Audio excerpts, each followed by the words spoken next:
Good evening. This is the meeting of the Police Accountability. Oh, sorry.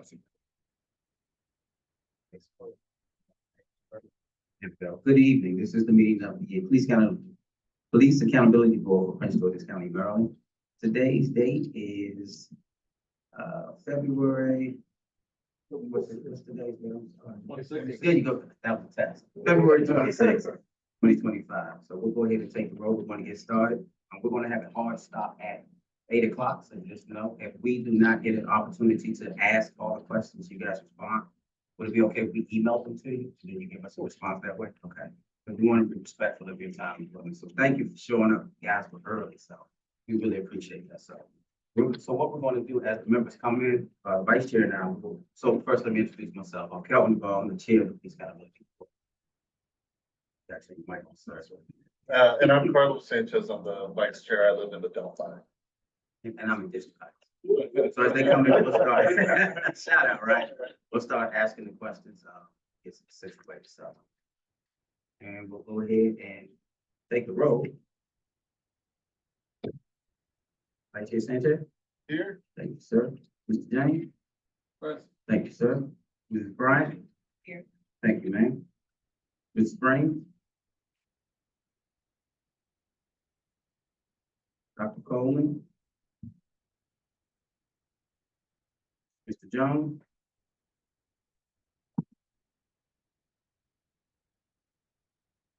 Mr. Melton.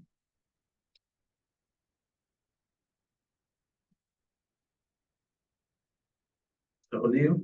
Here. Thank you, sir. Mrs. Ridley.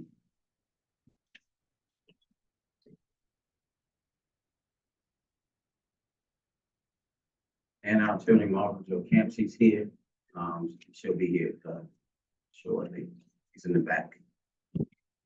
All right, so we are ready. So what we'll do is we'll go clockwise. Mr. O'Neill, you'll start with the first question, and then we'll just pick it up. Yeah, you want to introduce? Yeah. Oh, I'm sorry. I'm so sorry. Thank you, sir.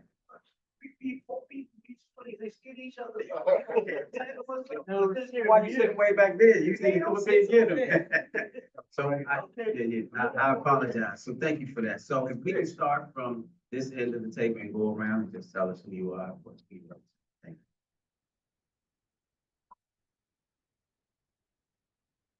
Good evening, Cedric Hayward. I'm the acting chief of the C+ Police Department.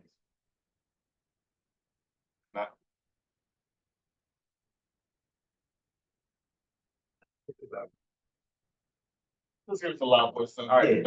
I'm Cedric Hayward. I'm the acting chief of the C+ Police Department. Okay, thank you. There was a PowerPoint on the back.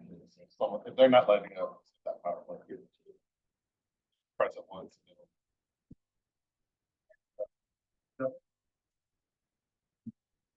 Paul Corday, Captain C level. Thank you, sir.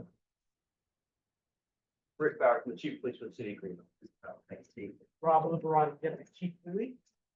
Steve. Wayne Preston, Chief of Police City. Thank you, President.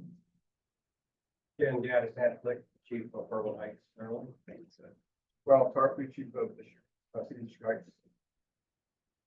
Acting Chief Magasua, Capital House Police Department. Chief Regis Bride, City of Glen Arden. Chief David Rice, City of New Carrollton. Okay. And when we ask the questions, we'll just introduce ourselves to you as well at the same time, if that's okay. So, Mr. O'Neill, would you like to take the first question, sir? Oh, here you go. Here you go.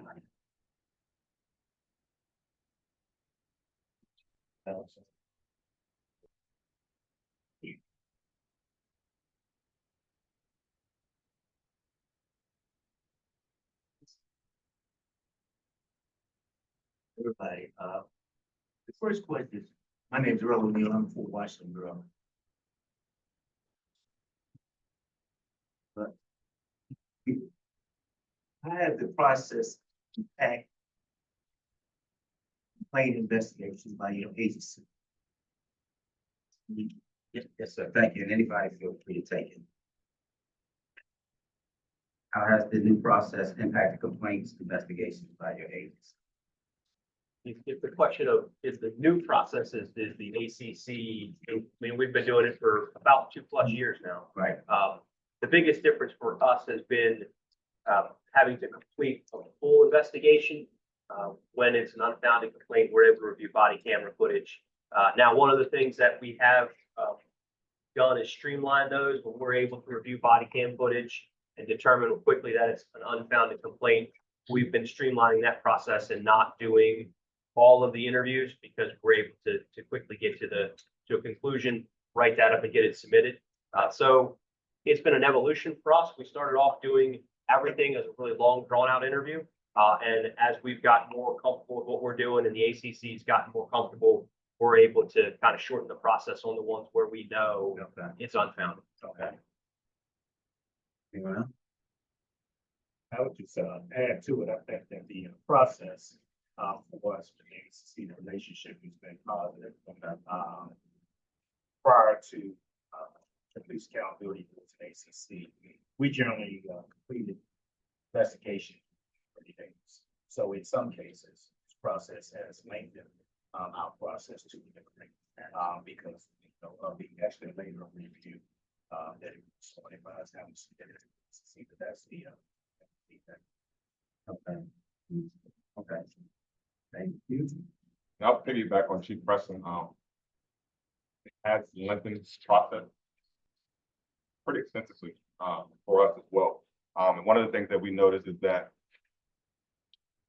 I guess it's incumbent upon us to reach out and get constant updates when we expect to hear something back, typically within 30, 45 days or so.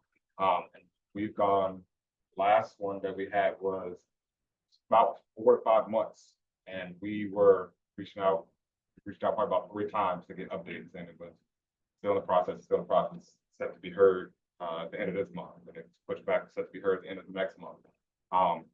And I understand like there are some pressing cases where timelines are maybe bump them up ahead of other cases, but just some type of streamlined communication to let us know, because if in this instance, an employee who we're ready to terminate, we are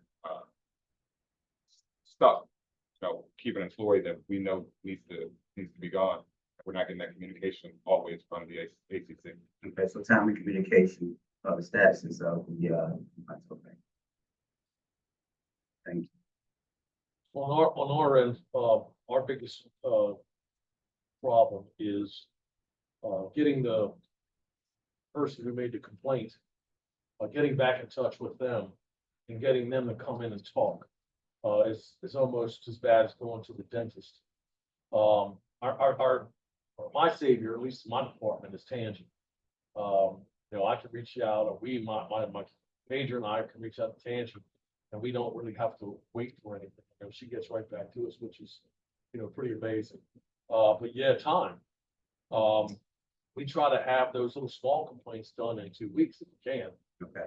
And we need to streamline the process for the people who, when they come in for the interview and we show them the body camera footage and all that, now they want to rescind their complaint. I can't call you and say, hey, they rescinded their complaint. Trying to convince them to say, hey, look, you need to write a letter to you guys, or give them a call or something to let them know.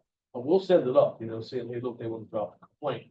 This was our finding, to no fault or fault, doesn't matter. But it's just, we gotta come up with a better way when people decide, once they see body camera footage, because we put it on the big screen for them, let them watch for themselves, because in the heat of the moment, people sometimes forget, they're angry what they said and what they did. So that's what, as far as the process to you guys, it's working out pretty well. So what you chief, which New Carroll. you go. All right, thank you. Question number 2. What are your department's current challenges in handling citizen complaints and internal investigations? I already answered that. Okay. Piggyback on him, the citizen cooperation Yeah. Citizen, oh, okay. and independent witness cooperation as well. The complainant will list a civilian that is a witness for them, and then when we contact them, it's like, I don't know why they put me down. Don't stop calling me. It's like, here we are.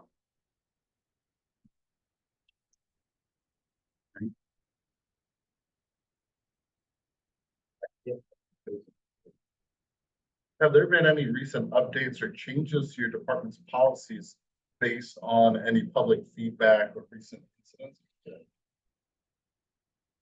Per my major who, wrote this down, we're building a transparency portal for people to go on to and give their opinion. And, most of the feedback on that has been pretty positive because, we follow the rules as far as letting the person who complained know the outcome and, doing a follow-up. That transparency board, is that like a screen that's scrolling in your office? It's a portal. It's part of our webpage. On your webpage, and anyone has access to it? Glenn, we pretty much did the same thing. We just updated our board. We just put information out there for the public, we put our complaint form on there to make sure that if you have any complaints, that's a way for you to, file a complaint. Also, we put on there, compliments, commending our officers for good work, besides that. So we made it a two-way thing, complaints and compliments of the officer. Because too many times we see all the complaints and stuff, never complimenting the officer. So we got 2 pages on there, commendations and complaints. So that's what we did. Okay, and real quick, so if anyone else has a portal or a page like that, would you be able to just email that information to Tangi? So she can get it out to the board, so we can take a look at that as well. Yes, if you go down our website, glenard.org, you'll see it on there under the police. Okay. All right. Thank you, sir. Yes, sir. The same thing with Sea Pleasant. We also have a portal on there for individuals to check the status of their complaints if they file a complaint with us. Or if it's sent over by the ACC, PAB will input it into our system. Then they'll be able to see a list of complaints by the IA number and be able to track the status of it on what where it's at in the process.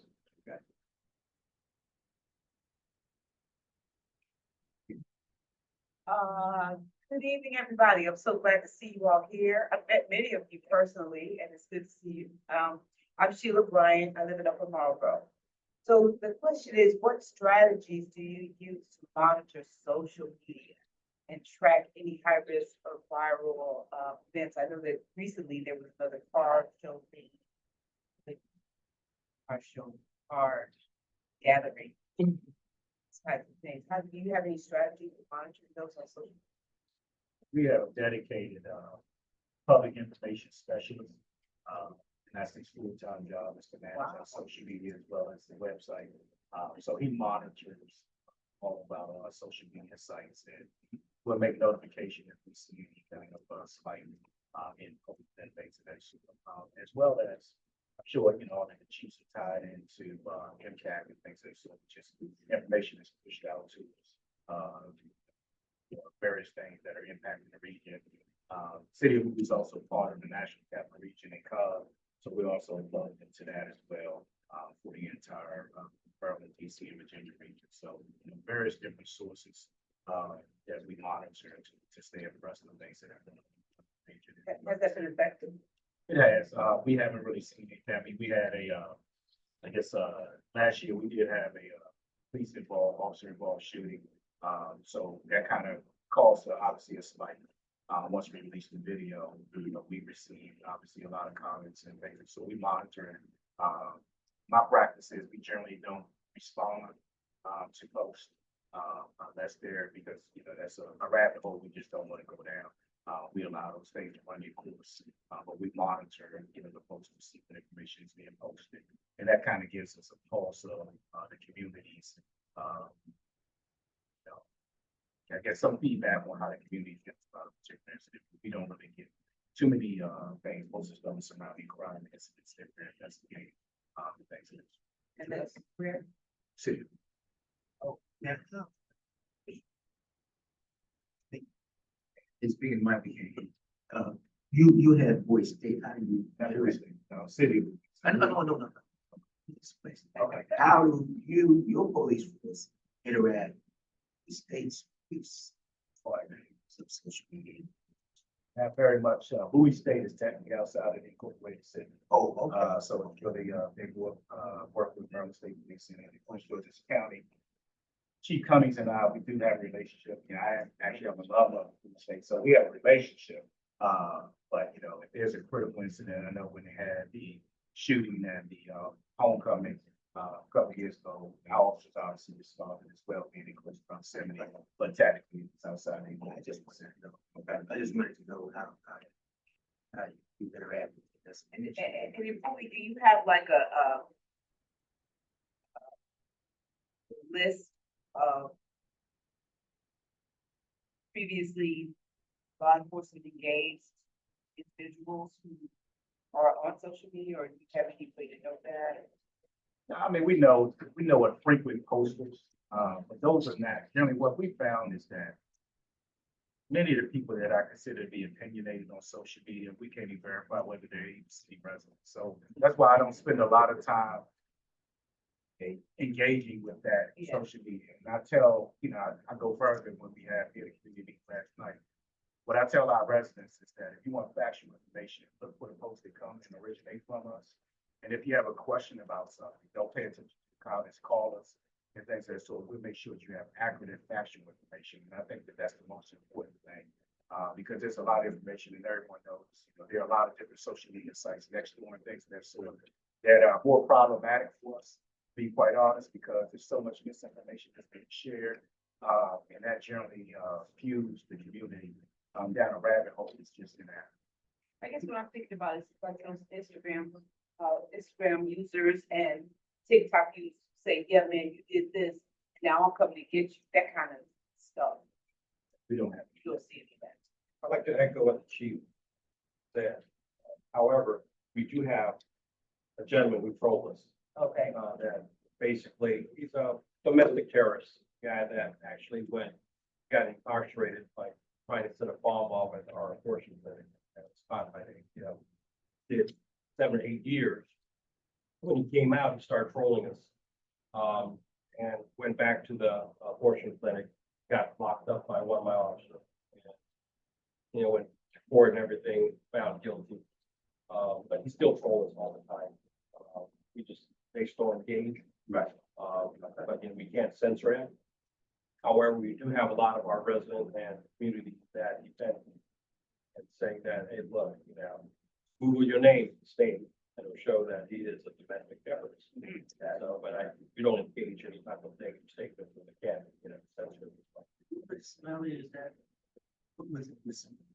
Berwin Heights. Berwin Heights. Oh, Berwin Heights, yes, sir. Oh, yes, sir. Capitol Heights, I only have a positive, viral, videos that went out 2 weeks ago. I did, a puppy patrol in Capitol Heights. And I currently have 2.5 million people. 2.5 million people that view my, ideas. So the issue behind that, the resident was complaining that they don't see the police. We conducted a few, coffee with cops, Starbucks, different establishment, but people don't have time to go to those establishments. So I decided to go to their neighborhood before they go to work and provide them coffee. And tomorrow I'm doing my second one. And Aisha Bravo is going to be the special, Okay, yes, okay. And you said what LEA again? What jurisdiction? I'm sorry. Capitol Heights. Capitol Heights, okay. Everybody's free coffee, Capitol Heights. Oh, we have Starbucks coffee and we have Dunkin' Donut for hot chocolate. So how many do you buy, or how do you do that? You buy a carton? About 5 liters, and usually they're sponsored by Starbucks. They give it to me for free. Where's, you gonna give us the location? So It's gonna be London Wood neighborhood, Highview, and Dennis Drive. And you videotaped it and put it on your social media, Yes, ma'am. and you got 1 million? 2.4. You know, he proud of that, 2.4. I know. Went up today, it's 2.5. Let's get monetized, that'll be great. Pay for that call. Okay, I hope everybody's listening. So thank you. They Mr. James, donated next, the coffee, so, yeah. Good, just not working. Good evening, Keenan James, as well. I live in Upper Marlboro. My question kind of dovetails off of where the discussion was leading us, and that is what community engagement or outreach programs does your department have to develop partnerships and trust with the community? So, what if you use a specific example, if there's something innovative that you're doing to develop partnerships as well as that trust building in your communities. Well, in New Carrollton, we do our, coffee with the cop, Starbucks. I have monthly meetings with, the community, at City Hall. Sometimes we do it within the community, depending on weather. Of course, we got our basic stuff, our spring events, and national night outs, shop with the cop. And we do the bike rodeos, things like that, to try to keep, the kids, busy. And we're every year almost are trying to come up with, a better way to engage. So this is one of those what you call a living, breathing document. As we do it, the next year will never be the same, because we have to change it up to keep everybody interested. And we actually started the Cocoa with the Coco. That's trademark, guys. Which draws a lot of kids and parents together. We give things away like a little knit hat for the kids, letter to Santa, where they write letters. We have a little Santa box in front of our police department. And then, of course, we have to reply. And then we personally drop off the letter to our residents from Santa. We do our multicultural event. So we pretty much engage with our community in a lot of ways, trying to get some positive feedback and reaction. It's been really fruitful by this department. But of course, with that, it causes a lot of overtime. To do that. With your jurisdiction, again, make sure my tag. Okay, I'm good. Thank you. We do have another question, but real quick, when you have community events like that, would you email Tangi? So at least one of us can maybe attend one of those events with you guys as well. You do that. I want to go to the one with 2.4 community. Oh, right. Views, right. So yeah, if you could just do that, it'd be great, I think. And then You should come out tomorrow. oh, tomorrow? Can't come tomorrow. Yes, sir. But I do have another program that I started with Capitol Heights Elementary School. So I partnered with a local elementary school, and I want the principal to pick student of the month. So I call it Capitol Heights Student of the Month. So what I'm doing with that kid is we're gonna come in there, give him a certificate. He gonna have lunch with the chief. We will order food there, deal with him during the lunch hours, so to let the other kids know that next month might be your turn. And additionally, we would take him home in the police cruiser during that month, Okay. just one time. Oh, okay. I thought you said the whole month. In the front seat. Okay. Thank you for that. Oh, that's good. Yeah. Okay. Great. So they have lunch with the chief, Yes. and is that like in the cafeteria? Cafeteria. Awesome. That's elementary. Yes. We And so- do have another member. I'm sorry, Mr. Melton. He's gonna be asking the next question. Can I just ask one? Yeah, I was just wanting to let people know that I didn't want him to think we ignored him. He's sitting way back there, so. Yeah. So the teachers nominate, is there a criteria? It is a criteria. Good grades, great behaviors, leadership. The particular school that we chose is a tax school, so those kids are very smart.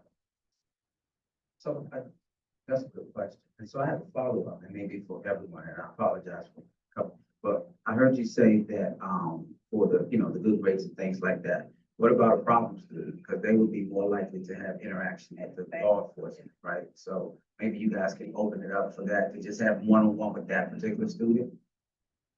So we just started, so it's a work in progress, and we're not gonna miss every kid, Right. but at the same time, they're able to see our presence in the community. Okay, thank you. And so, just to piggyback, I mean, it's not program similar to that, but, you know, many departments have citizens academy to do as well. The next session is starting on March 11th for us. And I think this is our 14th session, I think it is. But I think that it's been my desire to try, we haven't had much success. If we want to do young people, want to call those that don't have the most positive relationship with law enforcement. But we've been challenged with getting them to sign up and participate. But we know that once we get them in the room, then we know we can be effective. And so, you know, that's something that, you know, I don't know if anyone from the PAB or ACC can help with that, because I think that would be effective. That reaches that population that, be quite frank, are the ones that we interact with most. And those are the ones that I think would be most effective if we can create the dialogue and the relationship and have a better understanding of the role of law enforcement. But also it gives us an opportunity to hear from them some of the concerns they have and the perception they have about law enforcement. Right, and we run a week-long summer program, because you can't call it camp. If you call it camp, then like the state gets involved. But we get the school to identify kids in need, those kids that are maybe on the edge. And we'll get 10 kids for 10 fifth grade kids, and we get them for a week. And then they'll work with our community policing team. We have camp activities, different things for them to do for the whole week. And that seems to be really successful, because then those kids, when they transition to middle school, they already know who our staff is in the neighborhood. And it's been a good bonding thing. We've had, this will be our third year doing. Yeah. What level of school is that? I think what, junior high? Fifth grade? Fifth grade. Oh, fifth grade, yep. That's still elementary. Yeah, elementary school, last year of elementary, going into middle school. Okay. Just think recruitment. That's the way to get them in that. No, you are, sir. All right, good evening, everyone. I'm Javier Milton. I'm a resident from Marlboro, and I apologize if this question is a little redundant. I heard some things a little earlier, but how do you all departments ensure that data is publicly accessible? And do you ever conduct data presentation to the community? We, in Greenbelt, we have a couple of things. So like Bowie, we're CLIA accredited. So part of our accreditation process means we have to produce a number of year-end reports. And all those year-end reports get published to our website, use of force data, employment data, statistical data on stops, arrests, reports. You name the table, it's in a CLIA chart somewhere. For those of you that are familiar with CLIA, so there's a lot of reporting there. We also have on our website, we have a traffic stop dashboard. We produce our public portal, which is through IA Pro Blue Team, which is a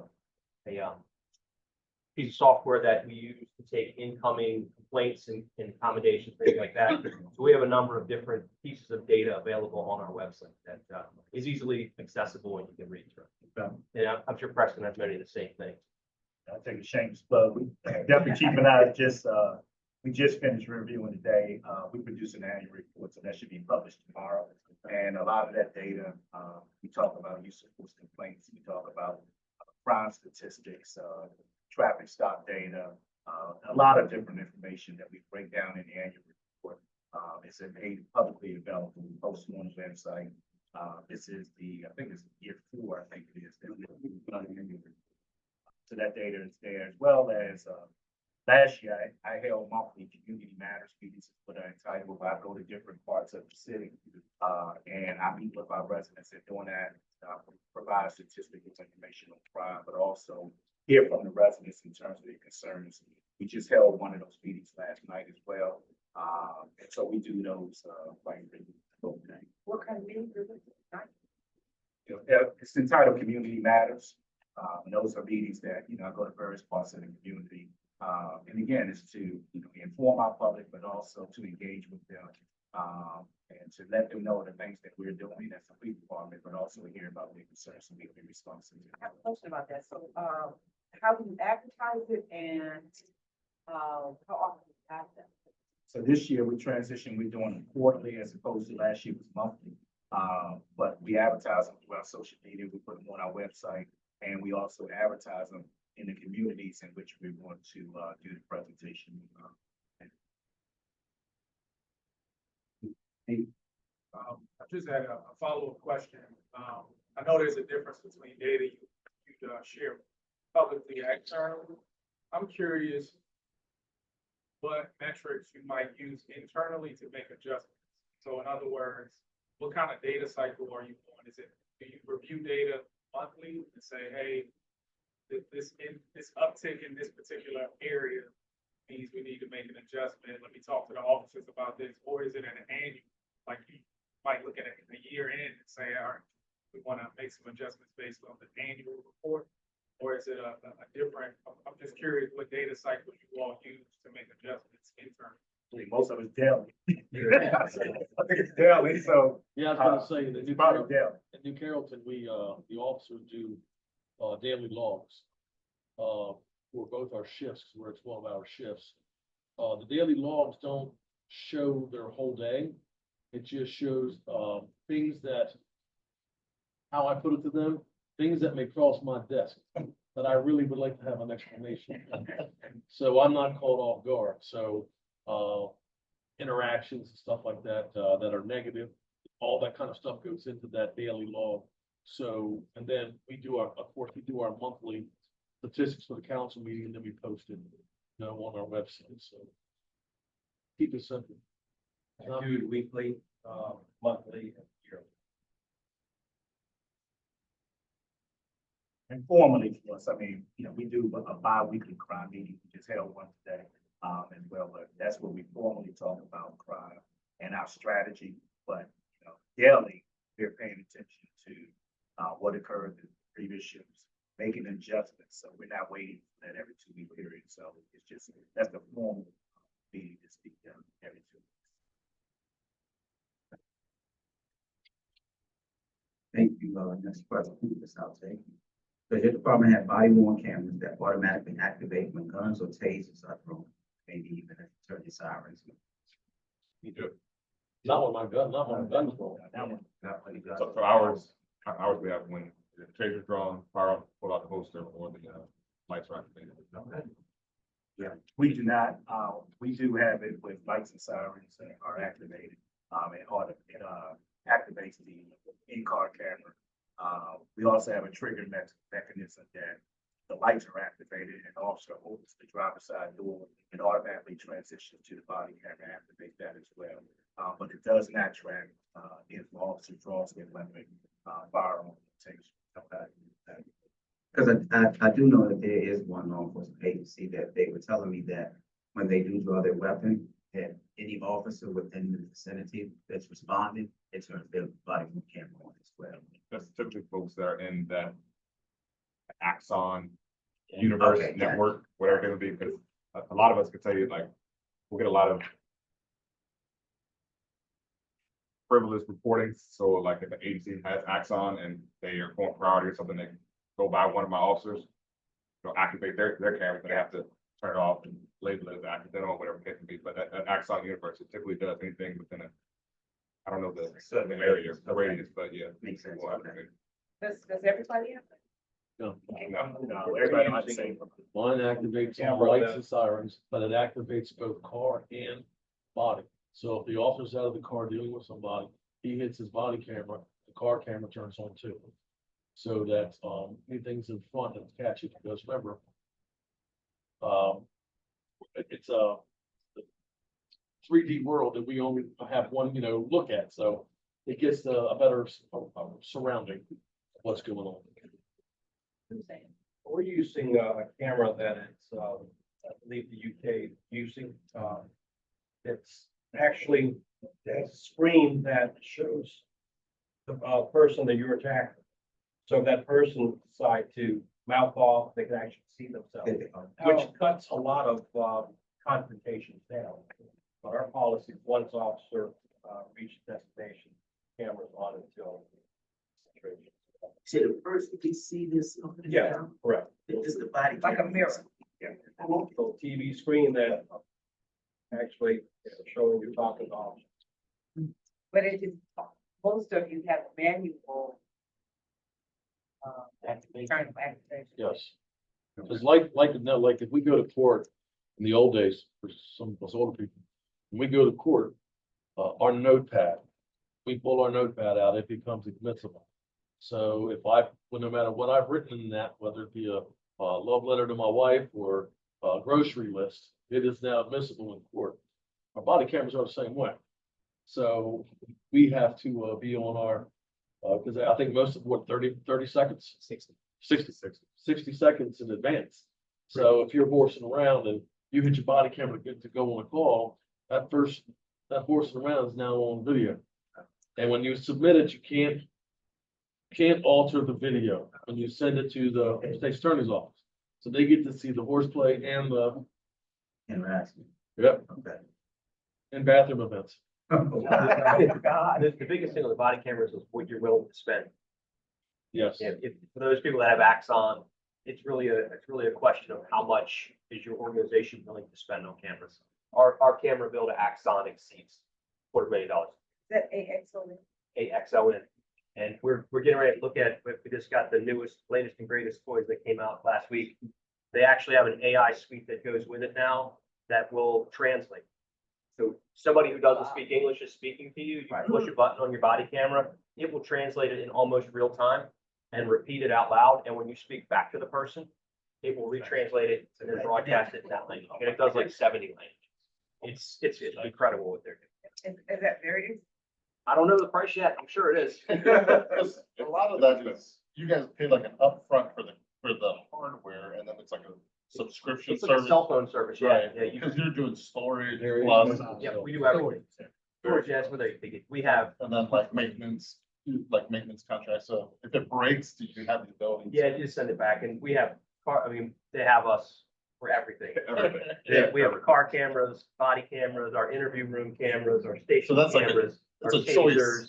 Oh, yeah, we have. You we have guys the are whole- just like, we're going all in. Yeah, we're all in. It's easier just to pay them one time. That's Greenbelt, right? Yeah. He's doing all And I'm gonna ask my counsel for the AI stuff. too. It helps, yes. Till they say no. Well, Well, it's being good point. Thank you, sir. Criteria, Sure. For the departments that the PAB reported as having 0 complaints in 2024, and I think there's a list that, I suppose. Does this accurately reflect that your agency had no complaints? Or if your records show a different number, how many complaints did your department receive? I think there are questions about departments where we had 0, because we send whenever we get to you guys, I think everyone's been pretty good about sending stuff to us. It was really just sort of a question I think the members had about, a good number of departments that just had 0 complaints. I mean, you guys maybe are just that good.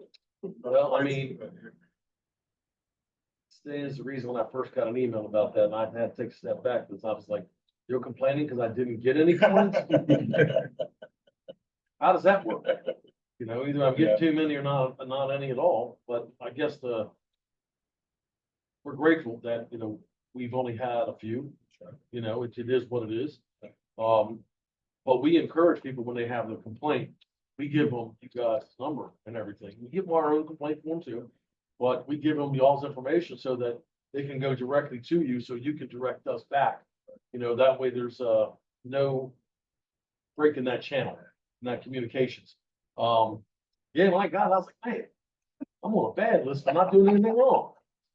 Yeah, we've heard about that letter and I've offended some of you guys, but we corrected that. Not offended, it was just a shaking moment. Yeah, I think our intention was to verify for our numbers, Right. like, hey, we don't have any, just making sure that that's a correct number before we put our They're report like out. what you just Yeah, said. You have to remember too, that there's 27 departments. Yeah. Some of them are one person. Yeah, that's true. Yeah, that's a question for later. I'm just curious to the size of departments.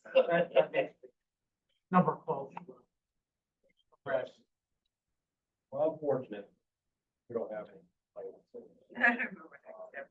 I did get offended when I received that letter. There's one. I told my deputy chief, said, well, one up. So on this, you ain't number one. Some of the complaints said, yeah, it's from Berwyn, Illinois. So, and for some reason, they're Carrollton, Texas. go into our, Yeah. website, and I'm reading some really serious complaint, like, oh my gosh, look at that. No street, right? Yeah, we, There's Berwick, Illinois. we get Carroll from Texas, we get Carrolltown, Pennsylvania, Carrollton, Ohio. I get along. Oh, you get it, oh, you get I get it. along. Okay, thank you. Ms. Brian? The next question is, what additional resources, aside from the Axon, do you need to do your jobs effectively? It's like, okay, this is your wish this time, but, Funds. yeah. Does everybody like got enough police officers? The biggest thing is if you could find about 400 people who want to be police officers in Prince George County that are qualified. That are qualified. Really? Pass the background check. I was gonna Yeah, say, you pass, gotta- pass the psychological would be nice. The pool is Yeah, I there. think it goes back to that, the training of them when they're young. I wrote along with one police officer, he said he always wanted to be a police officer. Well, he wanted to do the high school chase, but, but anyway, he started off in that path and he's 22 and he's so. So, the idea about taking them along or taking them for the summer and letting them see and interact with you so that what they see on TV, you know, about cops just being bad guys, whatever, that's not all that they know the whole thing. See both sides. So I think that your outreach is what's gonna get you, you know, satisfied in the end. I think it's more complicated. I don't think it's, I know we focus on law enforcement, but I think it's public service that this generation, you know, is not as interested in. You know, I've been doing this for 34 years, never has there been a shortage of firefighters, and that's what we find ourselves today, is that, you know, people don't even want to be firefighters, which has never been the case. You know, our armed services are seeing, you know, a challenge with and things of that sort. So there are a lot of factors. I think that, I guess what I'm saying is that, you know, we like to be part of any discussions to try to determine what the causes are for that, and then be part of the solution to bring about people that want to engage and be in public service, because you have to have a desire to do so. And I think most of us, if not all of us around this room, that's why we got into it, is because we wanted to be part of serving and helping other people. And that's still the case today. Those are the kind of applicants that we want and that we need, people that are committed to helping other people. But I think that that's the challenges that we all see, is trying to identify those applicants that we do receive, to make sure that they complement the officers that we have and carry on the legacy that we built. Because I think for me, that's the main concern for me, is not adding anyone to the department that's going to tear down the hard work that the men and women of our police department has done. Because we have a very strong relationship with our community, and it's my responsibility to protect that. No matter how short we are, how many vacancies I have, one of the things that I've admitted to my community and the council is that I'm not willing to lower standards just to fill vacancies, because that's just going to generate issues. Well, not only the profession, but also specifically my department. And I'm the same as him. We will not and have not lowered our standards. Yeah, Will you know, not. Our cities and towns deserve the best of the best. Bottom line, we can't hire people just to fill a position. You know, because if we do that, the struggles with that alone are astronomical. I mean, we'll be spending more time in depositions, you know, for their behavior. So we look for the best of the best. You know, and if they don't cut it, they just don't cut it. so, oh, well, I'm So sorry. commanders go out and do the patrol if we have to. Okay. Do you all have a statewide municipality conference? Yes, Like the municipal. two of them. And the reason I'm asking that, when last year, we attended the national thing down in Ocean City. Makeup. And they had, I went to a workshop. Police. What we talked about there. And I think they had the chief of police, Frederick. They supposed to be posted, they have a fully staffed police. Them, and I think it's one other municipality in Montgomery County. And he was just saying, look, have you ever did a presentation to you? At the MML, which is the Maryland Municipal League, some of y'all probably know what that is.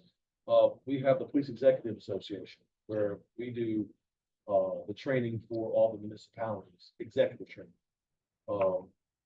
And we encourage people, to just call the chairman, if anybody wants to come and watch what we do, you're more than welcome to. No, he did a presentation, just telling the things that he does. It's hard to keep track of presentations. I think it's a difference too, because Prince George County is 27 municipalities, along with Prince George County, Maryland State Police. And we're in the hub of the federal government, federal law enforcement. And everyone is competing for the same pool of applicants. Frederick is way out, not discounting them, but Frederick is in a different demographic.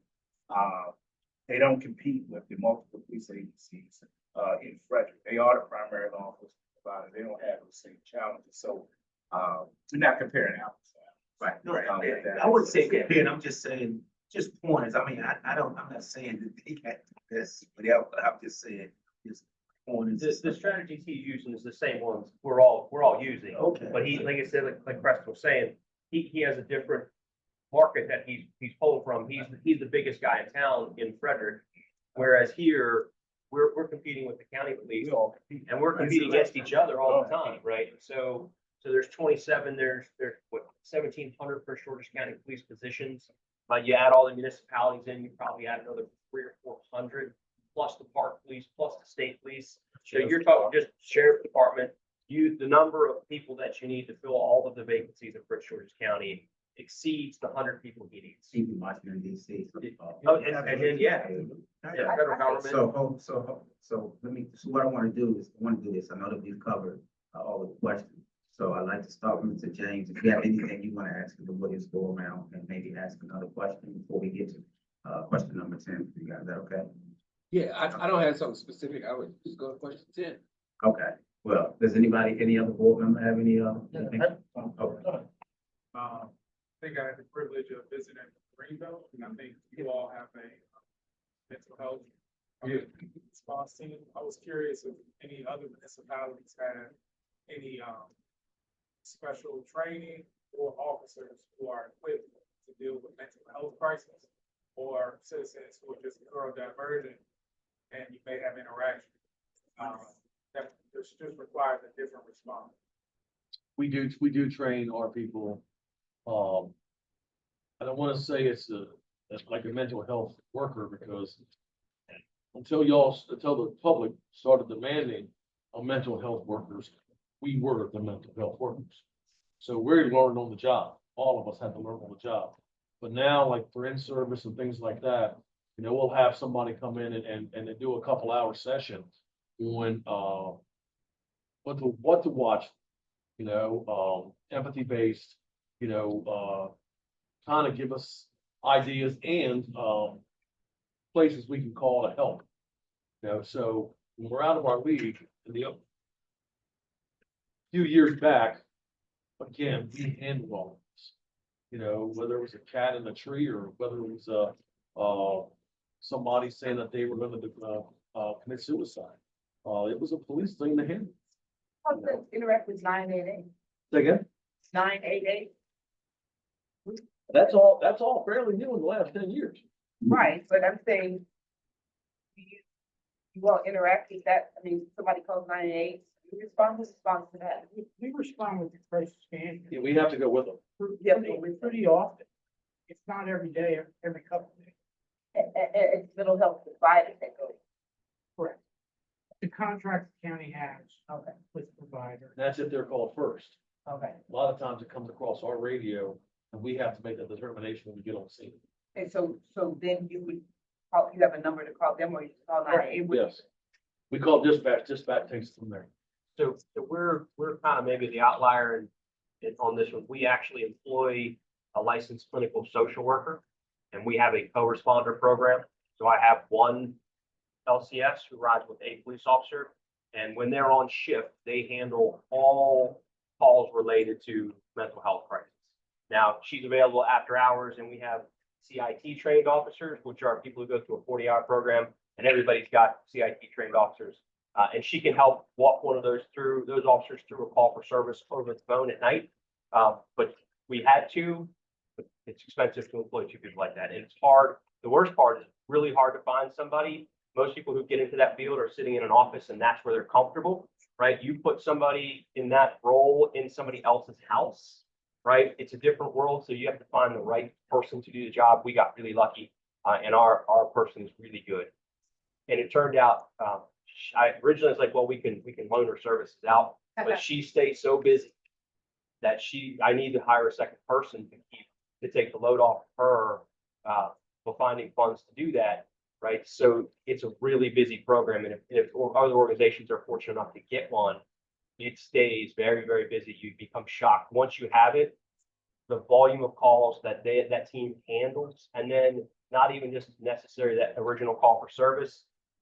We all have chronic callers, right? It's those chronic callers that they take care of that then stop calling and the patrol officers don't have to go there. Right. So it's a huge thing. We modeled our program off of Anne Arundel County. But again, it's expensive and it's time consuming, and you got to find the right people, and finding an LCSW who wants to do that, it's tough. And then you have to have funding, right? Your municipality has to be willing to fund a program like that, and it's not inexpensive. So we're kind of the outlier. I know that, but we only have her for 48, 50 hours a week, right? And then the rest of the hours, officers are like everybody else, we're handling calls for service. We're pretty lucky. We have crisis intervention officers through myself that are already certified, but then we're one of 4 municipalities that have our own family and youth service bureau. We have 5 full-time clinicians that work in the city. So we work hand in hand with them, even if you have issues with children in school, sending children who have issues in school, also have children issues at home. So we're connecting the dots to try to make let the school know, hey, this happened. Their family member was killed last night, and this is what they're doing. So we probably call off the scenes in certain situations. We kind of have like about 24-hour access to a clinician, either the director or another one who may be on call. So there's only 4 municipalities who still have family services bureaus inside the short county. We're pretty lucky on that. Which Vanessa municipality? I think it's that. He said all the time. I think it's We have one. He has one. in College Park. In College Park, that's right. There you go. That.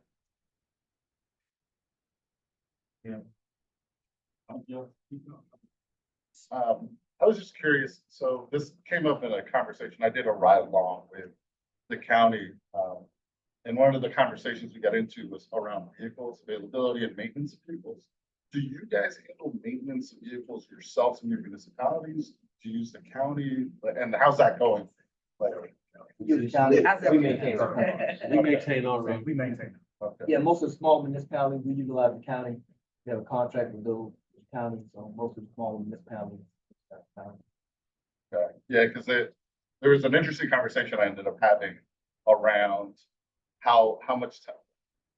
Yeah, how much downtime there is, and then the downtime when it's just preventative maintenance, where you're like, okay, it doesn't need to go, but they tell me I need to take it. But when I take it, I know that I'm not going to have that vehicle for a certain amount of time. So I was just curious, Well, they're pretty good with us. Yeah. So we schedule in advance. Right, For the right, most part. Yeah. they're pretty good. See, and I think that's what the county guys don't get that same sort of, they don't have a scheduling system.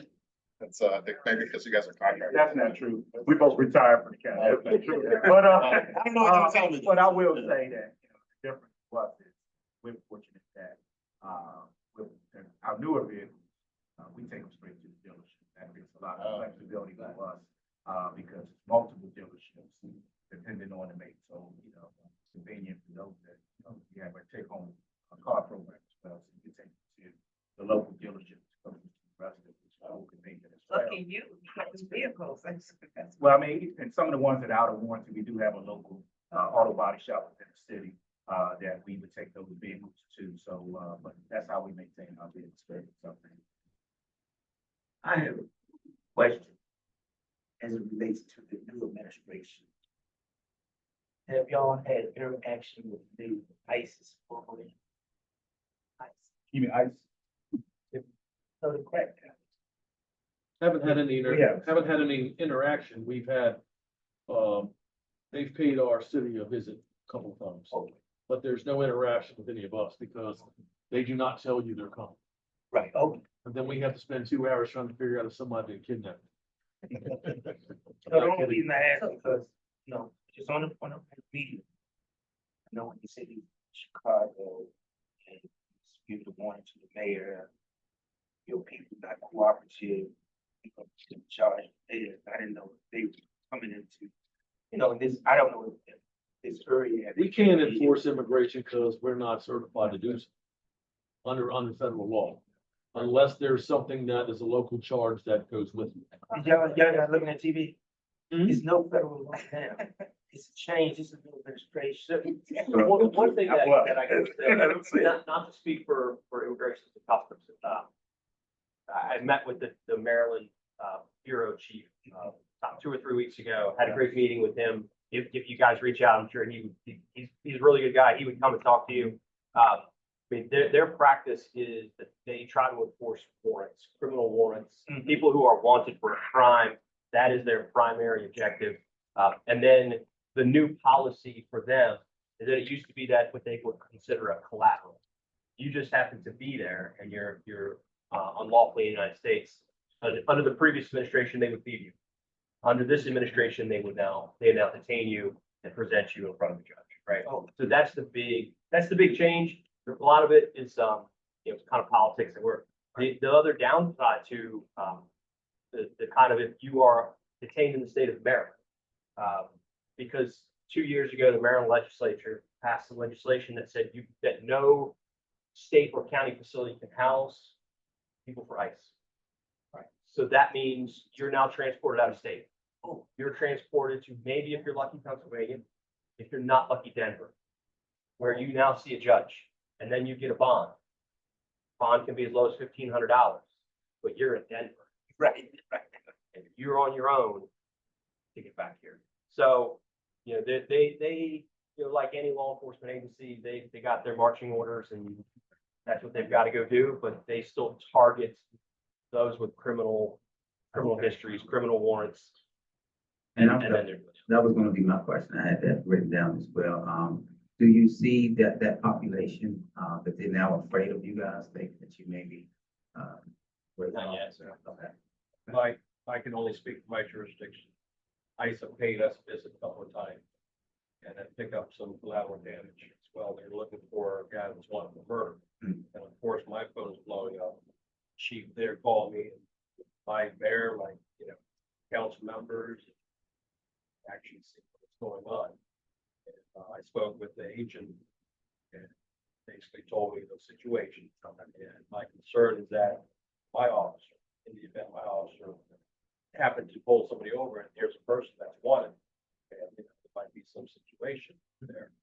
But as far as interacting with ICE, I have a policy that you're a Maryland officer. And I put a statement on social media that, we're not going to ask your status, but you're gonna come in my town and commit a crime, you're gonna come after me. So until something changed, we're gonna stick with my policy. And just wanna make sure that, that population, they feel protected too, even though we have, immigration sometimes coming. I don't want them to feel like if they are treated unfairly, that they don't feel ashamed, afraid to, So interesting thing about immigration, there's something called a U visa. For those not familiar with the U visa program, it allows a victim or witness of a crime to apply for a U visa, which allows them to stay legally in the United States. So if somebody is the victim of crime and they're not documented in the United States and they report it to the police, they're then eligible to get a U visa. So you don't want to discourage people from coming forward because it will allow them to obtain a lawful status. Okay. Not that I'm telling people to be victims of crime. Right. If they follow the guidelines. If they follow guidelines, if someone's being trafficked, Right. right? Human trafficking, again, they're then eligible for these U visas. So it's something to keep in mind that we want to make sure people are reporting. But there's also the kind of this other avenue that if you are the victim of a crime in the state of Maryland, you're eligible for a U visa. There's a lot of paperwork to get through, but it makes you eligible. We see an uptick in that. Yeah. And of course, we have to do our due diligence, to make sure that it's something that's not frivolous. Yeah. Okay.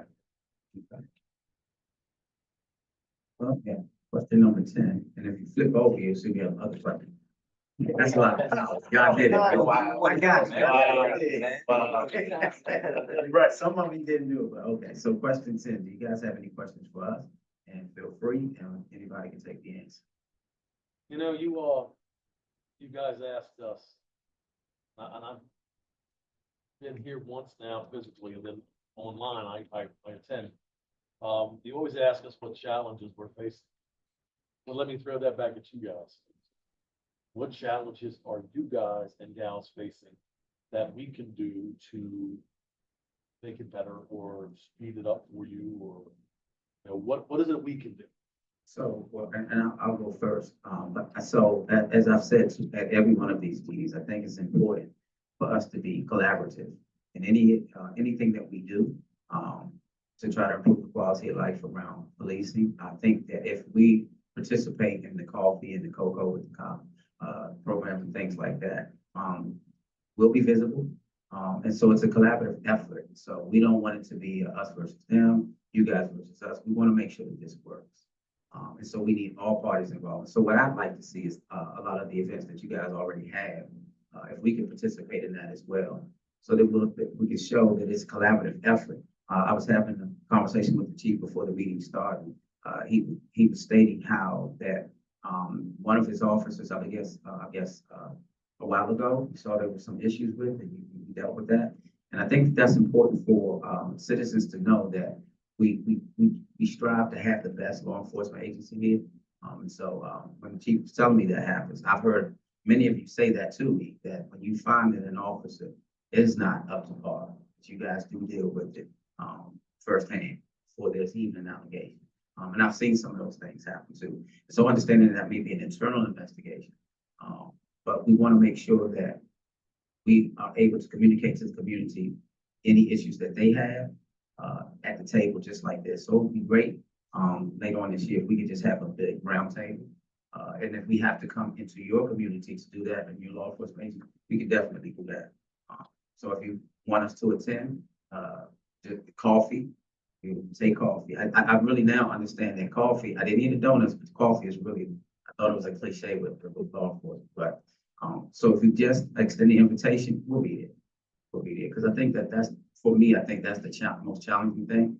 And like I said, I have the benefit of sitting on the ACC, and I see a lot of the videos. So I want to make sure that the community is aware of opportunities to get together and collaborate. Because that's the only way we're going to improve the quality of life and also hit crime. That's my answer. Yes, sir. Just real quick. Can you hear me? So, All right. Well, also, yeah, it is. okay. Well, real quick, once again, like I stated many times before, the ACC and PAB been very helpful, with teamwork and commitment on both ends, teamwork, from the Inspector General, Tangi, himself, Mr. Duvall, young lady over here, I can't remember your name. Kiana. Yeah, Kiana, Ms. Rawls, Ms. Whitmire.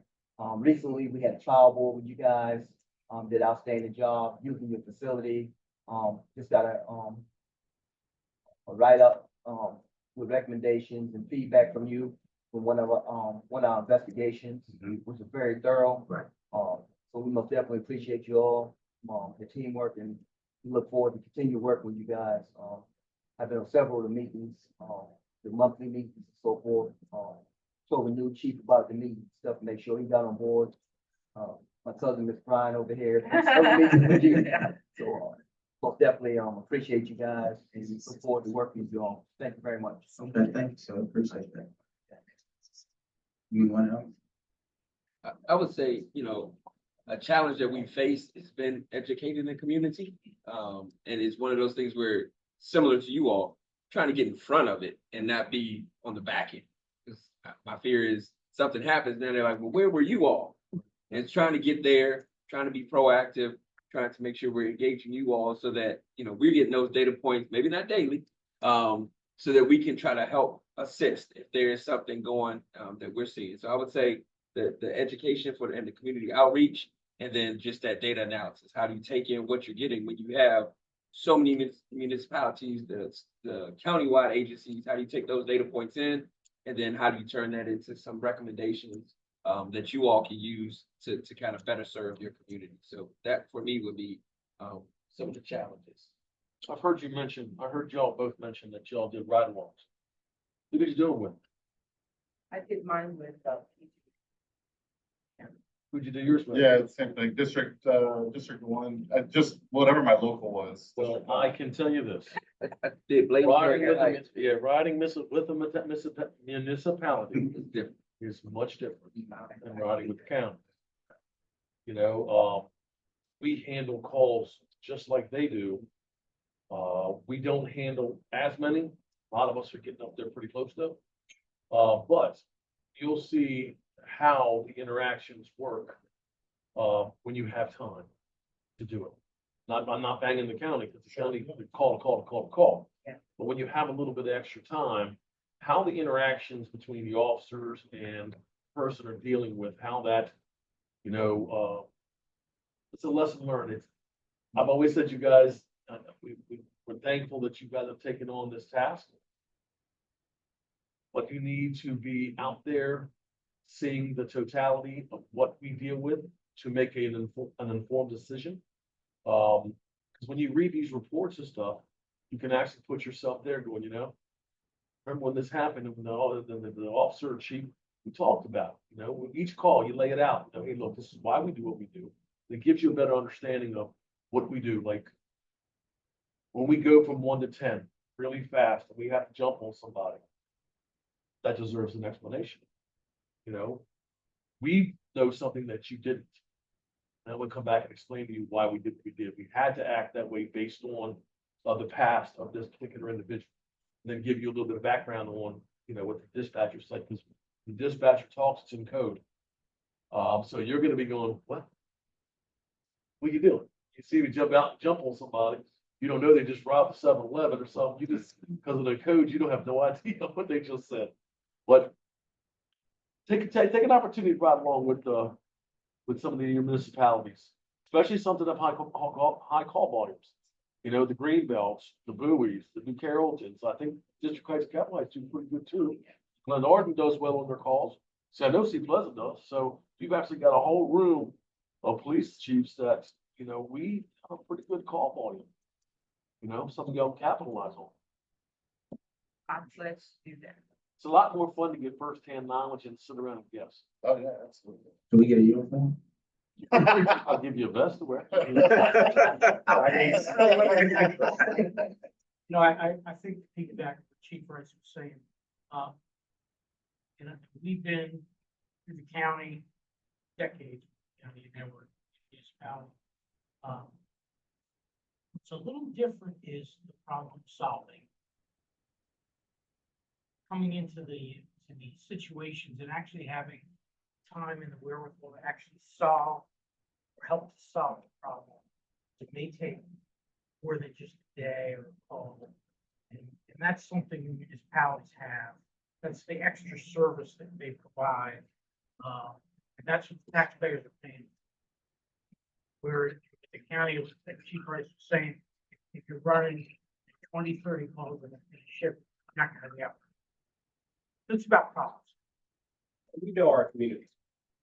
And They know us. And exactly, and the service we give them is a premium service. And for example, I know a kid that just committed a crime, he ran from me, I had to chase him because I know where he lived. So I just waved him south, and hey, Tom, come on, man. So, and we take care of our residents. So if you ride with one of us, a lot of our residents by first name. That's the way things have always been in a small business. Like maybe.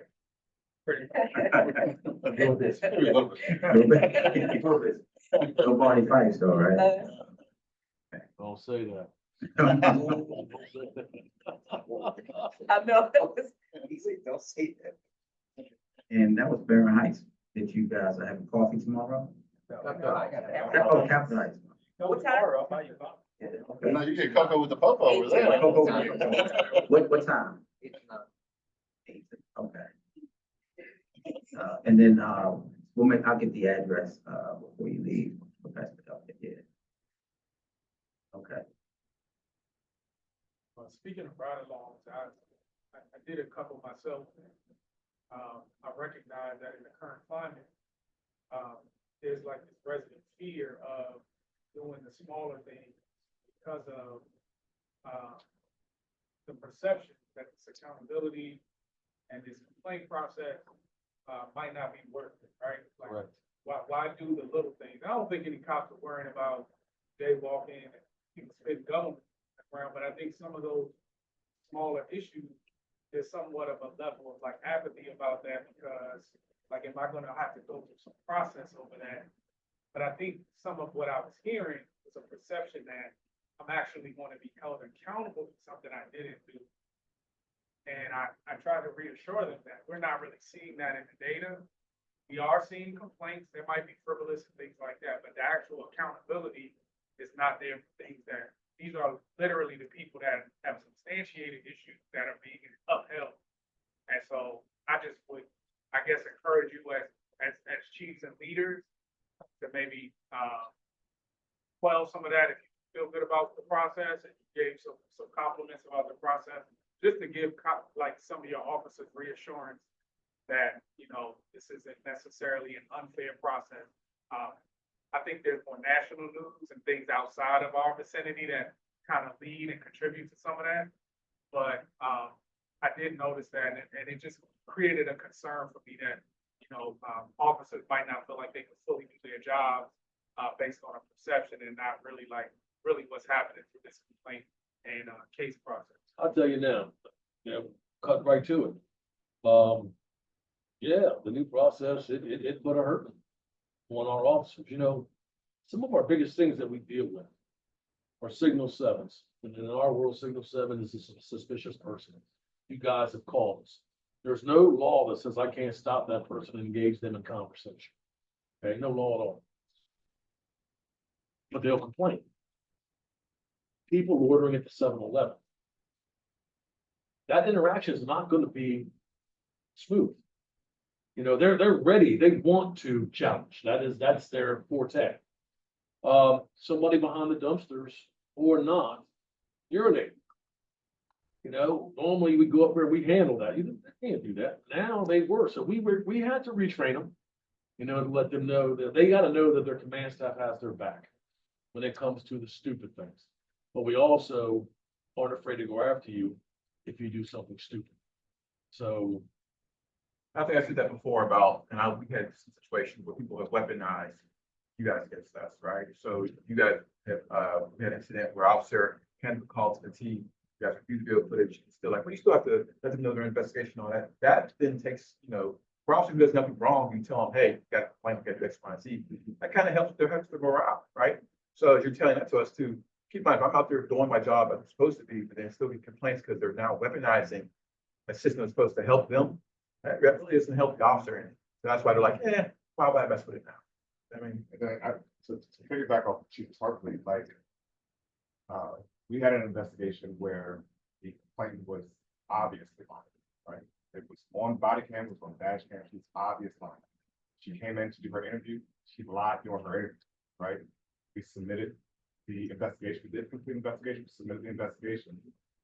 And then the ACC came back and said, yes, the officer did nothing wrong. Well, no, we submitted an investigation, ACC submitted back and said the officer was discourteous because he did not allow her to explain herself. Then you charge the supervisor, the state supervisor, who was not a part of the complaint. Fairly so. But there was a misinterpretation of the policy on part of the ACC. Mm-hmm.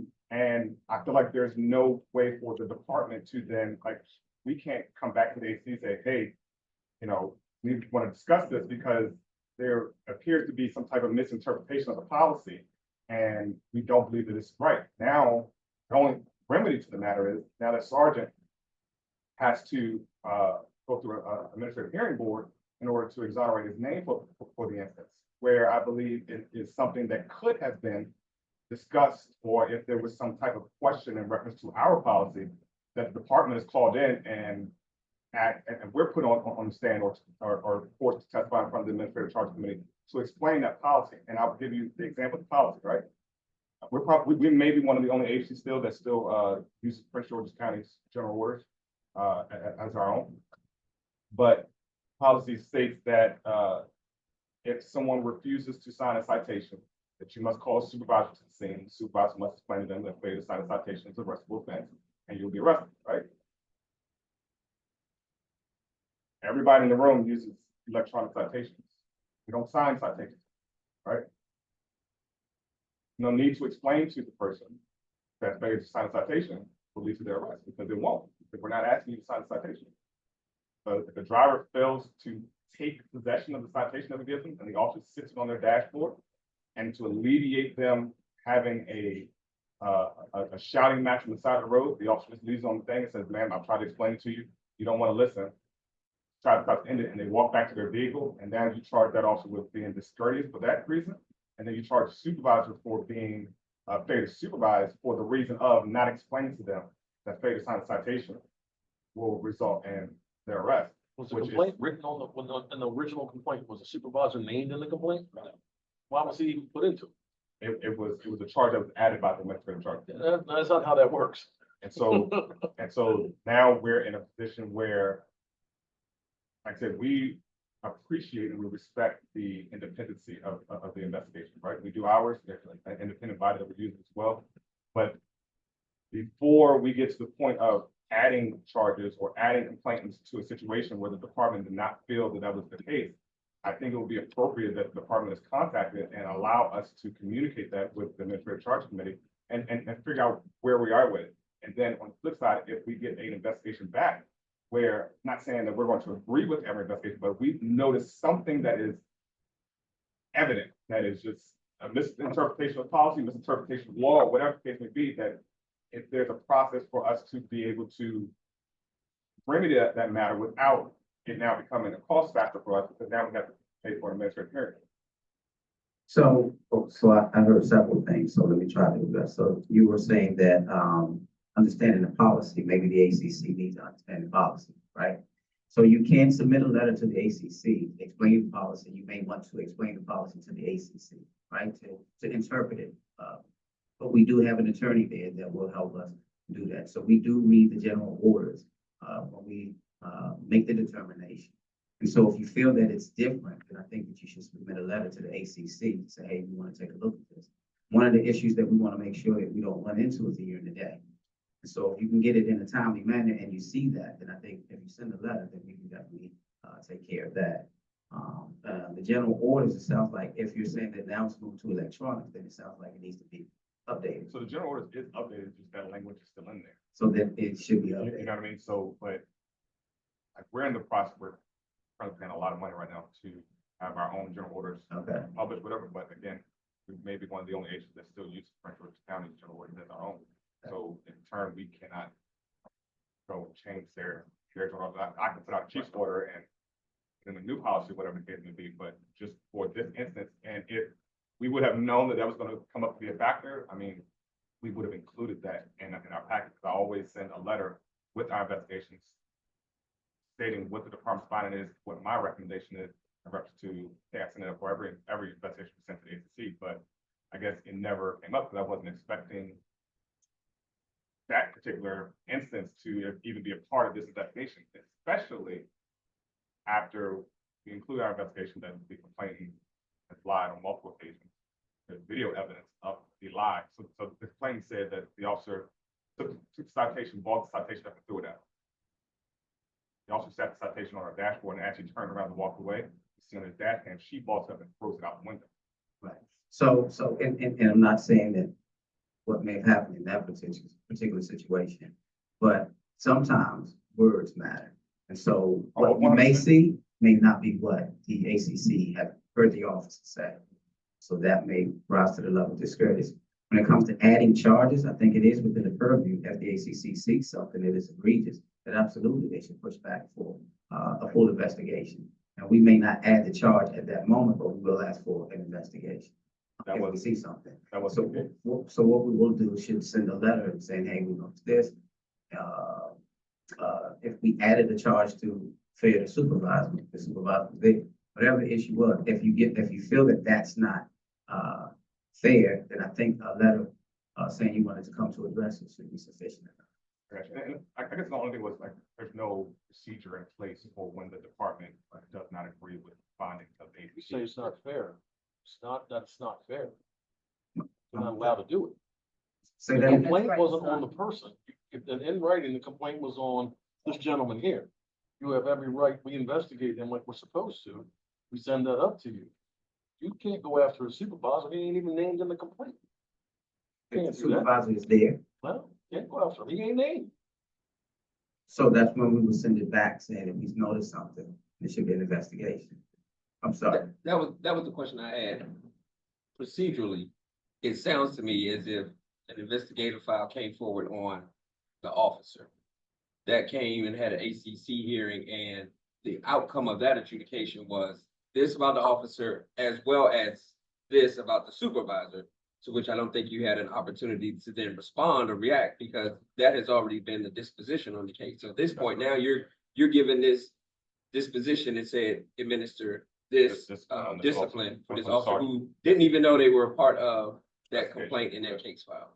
So I think that that's where there may be something to close the gap a little bit. And when you ask about that appeal process, I would say something to look at, something to consider, because I've also heard it from the citizen side when they're not administratively charged, but they don't really get an explanation of why it was not administratively charged. It kind of just ends for some.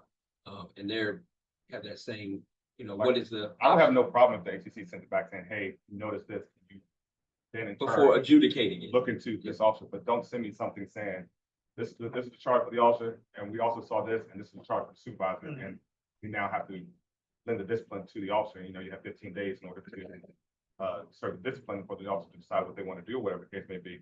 But then I guess it also goes on the flip side where that sergeant was interviewed as a witness and as part of the investigation, and they gave a statement in reference to that.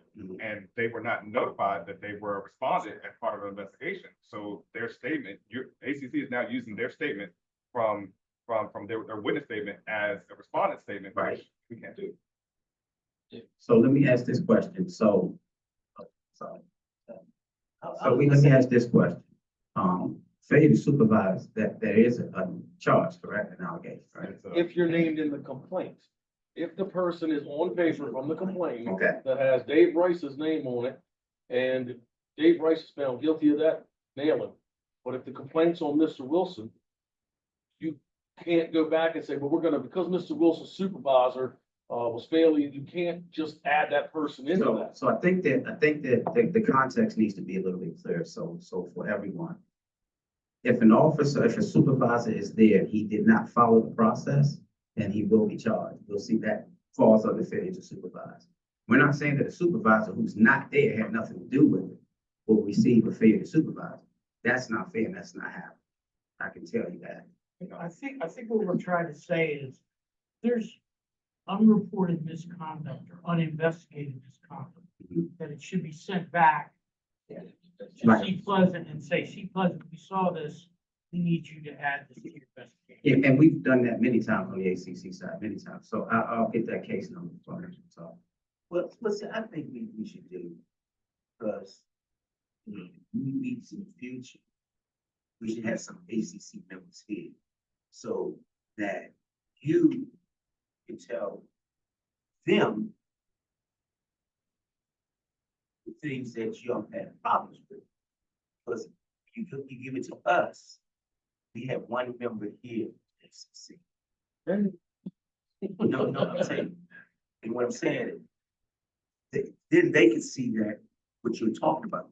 He just named one, it might be several other things. Because when y'all coming here, things you're mad about, we don't know nothing about.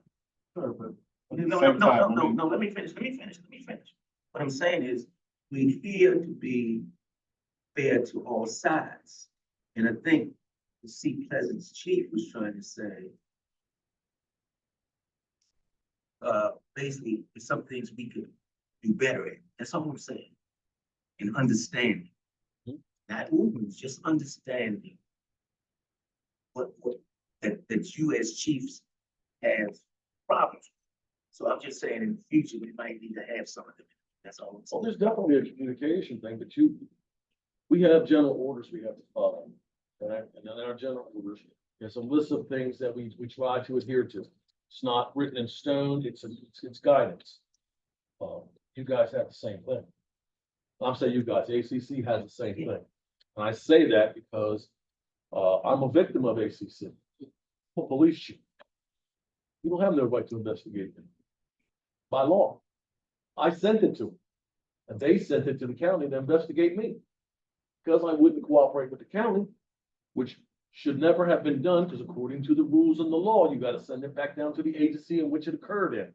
I'm just giving you an example. And all I'm saying is, what you telling me, it should be some ACC. No, I don't disagree with you. I don't disagree, but I just wanna. They can understand it. Right, and the rules apply to a citizen's complaint against an officer. Right. Or against 3 officers, 4 officers, 5 officers. Complaint's not against the sergeant. If you look at the video and you say, well, I think the sergeant did this, I don't think that's your call. I So- think the call is the complaint on the actual person who's listed in the complaint. That would be me. But I mean, the recommendation to come down from you guys to say, hey, look, Dave, because I hope we'll all be on the first name basis. But hey, Dave, listen, we noticed this. This might be something you might want to address. You know, that is 100% acceptable because guarantee you, we've watched that video, we're already doing it. Does that make sense? But confirmation from you guys saying that y'all seen it, we look at everything through the eyes of the police. You guys look at everything through the eyes of residents. You may pick up something I don't pick up. You know, because I'm looking at the police jargon and the police motions and all that. You're looking at us from an outsider going, that wasn't cool. I might miss that. So we need y'all's information to help us. Right, so let me say this, so the representation, and I can speak to Attorney Kent, of the ACC is me. I sit on the ACC, so this information that we're talking about, I definitely can take it back. But if there's ever an issue that you guys want to, one of the things I thought that was important, that ACC, since we make determinations on cases, we don't want it to seem that we're being impartial. Speak with the law enforcement agencies, because it would seem impartial with whatever the decision is made. Citizens will want equal opportunity. So we try to make sure that that's not something that we do regularly. And I think that that's the best way to do it. So again, like I am the representation of the Administrative Charge Committee, and I will address that issue that you said. But and I heard what you said about the allegation and charge against you. These are things that we need to know. But I will say this, that those are one-offs, right? So I know it's a learning curve. right, There are. right. So what I'm saying is just like it's one-offs, when you have a bad officer, give us the same grace. If something happened, I think that it's only fair, out of respect, professional courtesy, say, hey, I think you guys need to take a look at this. Send a letter. Right. Right, so if, again, I'll address that issue and I'll get that issue, we'll take care of it. You guys already addressed And my move issue. forward. Because, and I will say this to be transparent, sometimes I let it go out when it has my signature on it. So I've asked for that to stop. So if you receive anything, I'll make sure you have my number. You call me directly. I've asked for that and I was guaranteed that that's not going to happen. Right, so it's the wet signature. So we want to make sure that that's not happening. Again, I can say that there may be a one-off. We've reviewed almost 500 cases and I've heard 2 here. So it seems like we're doing pretty good. We're responding and doing things correctly. And please don't let our incident be a situation with this. I didn't want to turn this into like a gripe session. No. But we need that feedback, Yeah, but right? Like I said, we've had 7 cases go through the agency. Haven't had an issue with 1 case, right? It's pretty much the discipline has been spot on with the department's recommended discipline is. So there's not an issue there. This one-off incident, like I said, the officer, by law, he has the right for his administrative hearing board. We only had 15 days, we still got to stay within the time frame we have. Right. It may not always be feasible for us to send a letter and then hopefully wait for a response back and still make sure that, what you all response is, that we're still within that 15-day time frame so that, again, the city and department isn't held liable for something. So something like that, you just pick up the phone, call them. We meet every week. So we have to schedule a time when we can talk. When we will probably go into closed session because we're going to talk about specifics, but we want to make sure that if that's the case, we don't want, I would prefer a letter because it's for the public. We don't want to seem like we're going behind closed doors, discussing the case, then making a determination on that case without being transparent. So that's why we prefer a letter. And if that happens, you can just make a phone call. Hey, I need to send a letter to the ACC. Can you have it put it on the agenda for this week? And we can make sure that if it was something that you need done tomorrow, for example, although we have to publish our agenda 24 hours for the public, the internal agenda that goes to the board members, we can put that case on that agenda. So we do have up until the time we need to take care of that. And Attorney Kemp had a question. It was a couple of things. If your situation was a one-off, but let's say we have one of these quarterly meetings, 5 of you said it, then it becomes something structural that maybe needs to be addressed different. And I think that's the beauty of these meetings and the beauty of not having an ACC here. Because we want to look at it from here, they're in the weeds and they're seeing it real time. This board is seeing it here and after, and if they start to see some trends, which is what this board is supposed to be looking at, or if they see something that structurally seems to be causing an issue, then hearing each of you tell us helps kind of say, oh, look, that happened in these 5 jurisdictions. I think the other thing, put my legal hat on, is that we also want to be able to tell the difference between sort of policy procedure and something that needs to be legislatively changed. Right. And it would be very helpful for us that if you see something that inherently, I mean, we kind of missed I was down in Annapolis today with the legislators, but if there's something legislatively that needs to be changed in such a process, because we have to, they have to, then it goes to the county for them to vet before it can even get to a delegate or a senator. So I think it would also be helpful if, as you all are sharing quarterly or in between, to share with us anything legislatively that might be helpful, that needs to be changed as we, move through the process. I mean, some of us saw CCOP and, some of us see this and just trying to weigh whether the matrix works, whether this doesn't work. But I think it would be very helpful to be able to Like you said, see anything. It's a little one. Yeah. Thank you. No, it's at the top of the hour. It's a hard stop at 8 o'clock. Me the first one to talk on the time together. You want to hear that?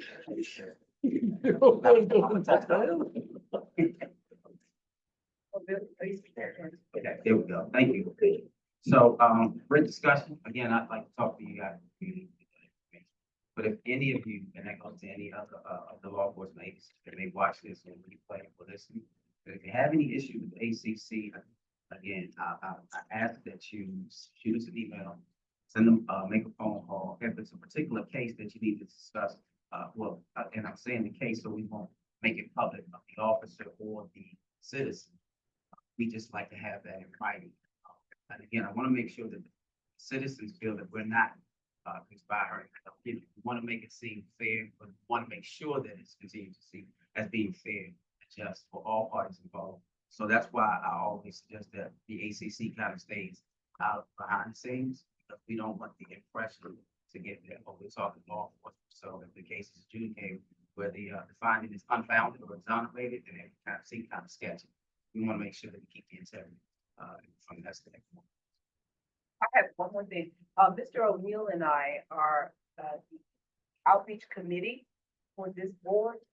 So we are trying to plan like a calendar or sort of a method of figuring out what things we need to fit in, and not, it won't just be us coming, but we'll make those available. So please send it to Tangi, and so she can pass to us. If you have events, whenever they are, wherever they are, just let us know so that we can maybe incorporate them into our plan. Thank you. And thank you once again for taking the time out to come and join us. I appreciate it. So thank you to everyone. I'll get everybody's attention real quick. Thank you for being on time. I'm telling you, that's how you do it. We're already here. We ain't gonna come late to the one board, whoever sees. We had a list that we started to see. So again, thank you. If there's nothing else, I'll take a motion to adjourn the meeting. That's the invitation. I move in that. So. Motion made to adjourn, made by,